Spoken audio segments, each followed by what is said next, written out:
ఇవాళ టీఆర్ఎక్స్ బ్యాండ్లు ఎలా ట్రైనింగ్ చేయాలి అని చూద్దాము. సో దీనిలో సస్పెన్షన్ ట్రైనింగ్ అంటారు. దీన్ని వాడి మనం హోన్ బాడీని రెసిస్టెన్స్ గా యూజ్ చేసుకొని కొన్ని ఎక్సర్సైజ్ చేయొచ్చు. ఇంకా కొన్ని సిచ్యువేషన్ లో దీన్ని సపోర్ట్ గా వాడి మనం చేస్తున్న ఓన్ బాడీ ఎక్సర్సైజెస్ ని ఈజీగాను చేసుకోవచ్చు. సో రెండు రకాలలో సస్పెన్షన్ థెరపీని ఎలా వాడాలని నేను చూపిస్తాను. సో ఫస్ట్ ఎక్సర్సైజ్ వచ్చేసి దీనిలో పుషప్స్ ఎలా చేయాలని చూపిస్తాను. సో పుషప్స్ మనం ఎప్పుడు గ్రౌండ్ లోనే చేస్తామో అది కష్టంగా ఉంటుంది. సో అలా పుషప్ చేయడానికి రాదు అని చెప్తున్న వాళ్ళు సో దీన్ని యూజ్ చేసి మనం స్టాండింగ్ పొజిషన్ నుంచి మనం పుషప్ చేసుకోవచ్చు. సో ఇలా ఇంక్లైన్ గా పొజిషన్ చేసుకున్నప్పుడు మసిల్ డిమాండ్ అనేది తక్కువగానే ఉంటుంది. But at the same time దీనిలో ఉన్న ఒక స్పెషాలిటీ ఏమంటే ఇది మన స్టెబిలిటీని డిమాండ్ చేస్తుంది అనమాట. ఎందుకంటే ఇప్పుడు మీరు దీనిలో చేసినప్పుడు ఇది ఇలా వెళ్ళిపోవడానికి మీకు అవకాశం ఉంది. అలా వెళ్ళిపోకుండా కాన్సన్ట్రేషన్ ని పెట్టి మీరు చేస్తున్నప్పుడు మీ జాయింట్ లో ఉన్న ప్రొప్రిసెప్టర్స్ మంచిగా యాక్ట్ అయ్యి జాయింట్ స్టెబిలిటీ అనేది ఎక్కువగా పెరుగుతుంది.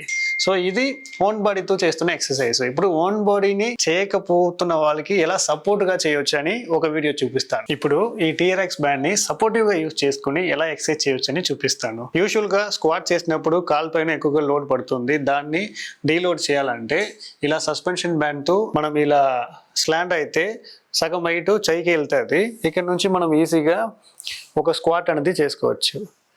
ఇన్ కేస్ ఒక్కొక్కరికి సింగిల్ లెగ్ స్క్వాట్ చేయాలి కానీ స్టెబిలిటీ రాలేదు అనుకోండి, వాళ్ళు కూడా దీన్ని పట్టుకొని ఈజీగా చేసేసుకోవచ్చు. ఇదన్నీ దీనిలో ఉన్న బెనిఫిట్ అనమాట.